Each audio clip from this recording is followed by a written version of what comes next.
හරි guys ඉතින් අපිට ඉස්සෙල්ලාම පෙන්නන්නේ UG පාසෙන් කර්ස් එකක් පන්නනවා. ඒ මොකද කියලා අපිට ඉස්සරහට දැනගන්න පුළුවන්. ඉතින් මේ UG ඉන්න නගරේ UG පාසෙන් කර්සස් ගොඩක් පන්නනවා. ඒ වගේම UG වගේ 10 ගුණයක් මේ කර්ස් එක ලොකුයි 10 ගුණයකටත් වඩා. ඉතින් UG ඒ කර්ස් එකෙන් පේන දුවද්දි සුදු පාට ඇඳුමක් ඇඳගත්තු එක්කෙනෙක් මෙතනින් යනවා කියලා පෙන්නනවා. ඒ වගේම UG වටපිටාව බලනවා. මොකද UG පාසෙන් කර්ස් එකක් පන්නන නිසා ඊට පස්සේ UG වටපිටාව බලද්දී UG ගේ පිටිපස්සේ තිබුණු බීල්ඩිමේ එකපාරට ඒ කර්ස් එක ආපු නිසා UG ඉස්සරහට වේගෙන් දුවනවා. ඉතින් UG එක් ලොකු කර්ස් එකෙන් බේරෙන්න හතර වටේටම පැන දුවනවා. එක්කෙනෙක් නෙවෙයි ගොඩක් ඉන්නවා.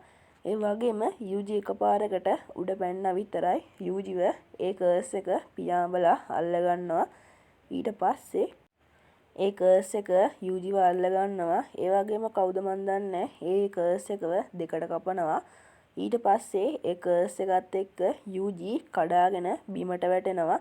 ඉතින් UG ඊට පස්සේ හිතනවා මං කොහොමද මෙතනින් බේරෙන්නේ කියලා. මේ කර්ස් එක හෙන ලොකුයි.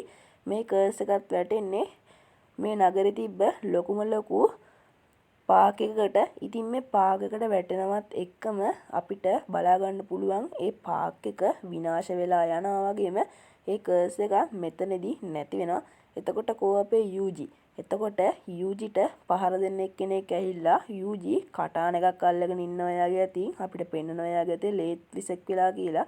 ඒ වගේ මේ ඇහිල්ලා ඉන්නේ යූතා. ඉතින් මේක ඇහිල්ලා අපිට පෙන්නන ෆ්ලෑෂ් බෑක් එක. මේක අපිට පෙන්නන්නේ අගදී. ඒ වගේම අපිට පෙන්නනවා ස්පෙෂල් ෆස්ට් ග්‍රේඩ් සෝස කෙනෙක් වෙන නයොමා සෙනින්න. නයොමා එයාගේ ගෙදර ඉද්දි ඒ ගෙදර වැඩ කරන කාන්තාව කියනවා ඇතුළට යන්න. ඔයාට නැත්නම් බැනුම් අහගන්න වෙයි වගේම ඔයාගේ අයියලා දෙන්නා ඔයා එනකන් බලන් ඉන්නවා. ඉතින් ඊට පස්සේ හරි මගේ අයියලා දෙන්නා බලන් ඉන්නවනේ කියලා නයොමා ඇතුළට ගිහිල්ලා කියනවා ඔය දෙන්නව දැක්කේ ගොඩ කාලෙකින් ඒකම නරකමත් නෑ කියලා. ඉතින් ඊට පස්සේ ස්පෙෂල් ෆස්ට් ග්‍රේඩ් සෝස කෙනෙක් වෙන ඕජි සෙනින් කියලා එයාගේ ලොකු අයියව අපිට පෙන්නනවා. ඒ වගේම එයාගේ අනිත් අයියා ජිනිචි සෙනින් ස්පෙෂල් ෆස්ට් ග්‍රේඩ් සෝස කෙනෙක් එයාත්. ඉතින් නයමට මෙයා කඩුව තියන් ඉද්දි නයම ඒක අල්ලගෙන කියලාත් අපිට පෙන්නනවා. ඒ වගේම ඊට පස්සේ මෙතෙන්ට එනවා කුරුමිට්ටෙක් වගේ ඩයල් එකක්. එයා ඊට පස්සේ ඇහිල්ලා කියන්නේ සෙනින් ක්ලෑන් එකේ පළමුවන නායකයා මැරුණා. ඉතින් ඒක නිසා එයාගේ අවසන් කැමැත්ත මම අද මෙතන කියන්න ආවේ.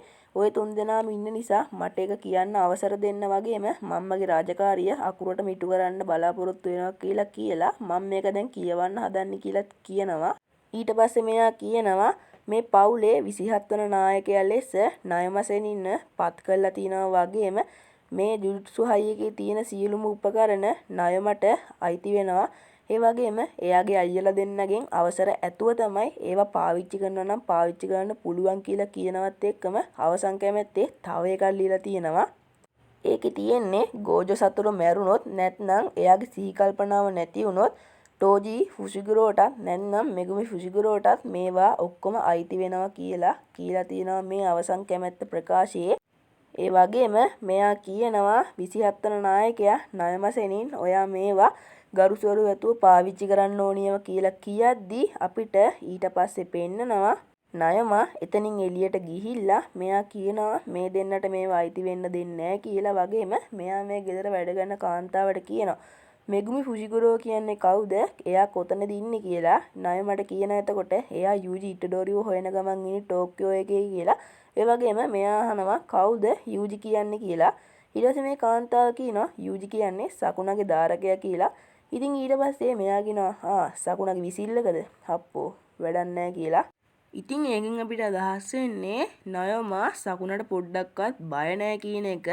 ඉතින් ඊට පස්සේ නයමා කියනවා හරි මේක දිගු කාලයක් යන්න කලින් ඉවර කරන්න වෙනවා. අපිට සෙනින් වංශේ බේර ගන්න ඕන නම් අනිවාර්යෙන්ම සකුණගේ විසිල්ලකව මරන්න වෙනවා.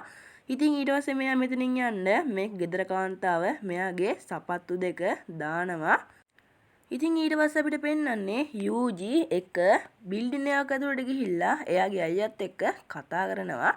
ඊට පස්සේ UG කියනවා මම බ්ලැක් වෑෂ් එක යූස් කරද්දි මට ඒක ගොඩක් අවාසිදායකයි කියලා. වගේම මෙයා කියනවා මගේ ඇඟ ඇතුලේ සකුණ මොකකට හරි එන්න හදන්නේ මට ඒක දැනනවා මොකක් හරි ප්‍රශ්නයක් තියෙනවා අයියේ කියලා. ඊට පස්සේ එයාගේ අයියා කියන්නේ ඔයා යන්නේ නැද්ද ජුජුත්සු හයියකට කියලා. ඊට පස්සේ යූජි කියනවා නෑ මං ජුජුත්සු හයි වලට යන්නේ මොකද මං මිනිස්සු ගොඩක් මැරුවා. ඒක නේ මෙතන තියෙන ප්‍රශ්නේ. සකුණා මොකක් හරි වැඩකට එන්න තමයි හදන්නේ. එයා ටිකෙන් ටික පවර්ෆුල් වෙනවා. මට ඒක දැනෙනවා කියලාත් කියනවා. ඊට පස්සේ යූජි කියනවා සකුණා ටිකෙන් ටික පවර්ෆුල් වෙද්දී මමත් පවර්ෆුල් වෙනවා. ඒක මගේ ඇඟ ඇතුලේ තියෙනවා කියලා. ඊට පස්සේ ආයෙත් යූජි කියනවා අයියේ අපි දෙන්න එළියට ගිහිල්ලා පොඩ්ඩක් කර්සස් අඩු කරලෙමු කියලා. ඊට පස්සේ චෝසෝ කියනවා හරි අපි දෙන්න හැර අනික් කට්ටිය වෙලී ඉන්න කට්ටිය මරමු කියලා. ඊට පස්සේ මේ දෙන්න මෙතනින් යනවා. ඉතින් යූජි එළියට ගිහිල්ලා එක අප්පුඩියයි ගහන්නේ. ඒකේ සද්දෙට එයාගේ පස්සෙන් වතුර ඇතුළු ඉඳපු කර්සස් ගොඩක් පන්නනවා. එක කර්සස් එකක් නෙවෙයි කර්සස් ගොඩක්ම පන්නනවා මේ නගරේ ඉඳපු. ඉතින් යූජි එක බටලයින් එකක් ඇතුලෙන් දුවනවා. මොකද කිව්වොත් කර්සස් ගොඩක් පන්නනවා. එක එක જાතියේ එක එක ලොකු කර්සස් ගොඩක් පන්නද්දී යූජි කියනවා චෝසෝ දැන් කියලා. ඊට පස්සේ එයා එයාගේ පවර් එක පාවිච්චි කරලා මේ කර්සස් ඔක්කොම විනාශ කරලා දානවා. ඉතින් ඒකට ඊට පස්සේ අපිට පෙන්වන්නේ යූජි අයියේ පිටිපස්සෙන් කියලා. යූජි බ්ලැක් පැෂියා යූස් කරලා එකෙක්ට ගහනවා.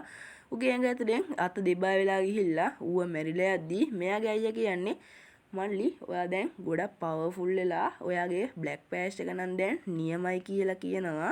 ඉතින් ඊට පස්සේ චෝසෝ කියනවා සකුණගේ ඇඟේ තියෙන පවර් එකත් එක්ක ඔයා තව ටිකක් පවර්ෆුල් වෙනවා කියලා. ඊට පස්සේ යූජි ගැම්මටම හිටන් ඉන්න අපිට පෙන්නනවා. ඉතින් ඊට පස්සේ අපිට පෙන්වන්නේ නයමසෙනින් මෙතෙන්ට ඇහිල්ලා අහනවා මගේ රාජකාරිය මෙගුමිව හොයන එක කියලා. ඉතින් ඊට පස්සේ නයම කියනවා ඔබ නේද සකුණගේ දාරකයා ඔබ පොඩ්ඩක් මගෙන් පැත්තකලා ඉඳහන් නැත්නම් ඔබ ඉවරයි කියලා. ඊට පස්සේ යූජිගේ පිටිපස්සෙන් ඇහිල්ලා එකයි ගහන්නේ. යූජි එතනම බිම. හැබැයි යූජි කොච්චර ගැහුවත් එයාට වදින්නේ නැහැ. ඊට පස්සේ එයාගේ අයියා එයාට ගහද්දි ඊට පස්සේ මේ තුන් දෙනාටම දැනෙනවා එකපාරට ගෝජෝ සෙන්සි වගේ පවර්ෆුල් එනර්ජි එකක්. ඊට පස්සේ බලද්දි එයා යූතා ඔකොට්සු. ඉතින් ඊට පස්සේ නයම පැත්ත මාරු කරලා කියනවා යූතා කොට්සු මට ඕනි සකුණා මරන්න. ඔබට ඕනි යූජි මරන්න. ඒක නිසා අපි දෙන්නම එකතුලා මුව මරු. මං උඹේ පැත්තේ. ඒක නිසා මං චෝසෝ මරන්නම්. උඹ යූජි මරහන් කියලා. ඉතින් ඊට පස්සේ අපිට පෙන්වන්නේ යූජිට පහර දෙන ඔකොට්සුව. ඉතින් යූජිට පුළුවන් විදිහට යූතට පහර දෙනවා. හැබැයි යූතාගේ පවර් එක ගෝජෝ වගේ වැඩි නිසා යූජිට හොඳටම පහර දෙනවා. යූජි එක වෙලාවක හිතනවා මුව පරද්දන්නේ මං කොහොමද කියලා. ඉතින් ඊට පස්සේ යූතා කියනවා මං ගෝජෝ සතර වගේම පවර්ෆුල්. හැබැයි එයාට 6 සයිස් තියෙන නිසා එයාගේ පවර් එක කවදාවත් අඩු වෙන්නේ නැහැ කියලා. ඉතින් ඊට පස්සේ යූතා කියනවා මගේ පවර් එක ටික වෙලාවකින් ඉවර වෙනවා. ඒක දැන් ඉවර වෙන්න ළඟයි. ඒක නිසා මං උඹව දැන් ඉවර කරන්නම් කියලා. ඉතින් මේකේ ගෝජෝ සතරව අපිට තාම පෙන්වුවේ නැත්තේ කියලා අපිට ඉස්සෙල්ලාම වීඩියෝ වලදී බලා ගන්න පුළුවන්. ඊට පස්සේ යූතා යූජිට පහර දෙන්න එයාගේ කඩුවල හැස්ති කරගද්දී යූතා හොඳටම පහර දෙනවා.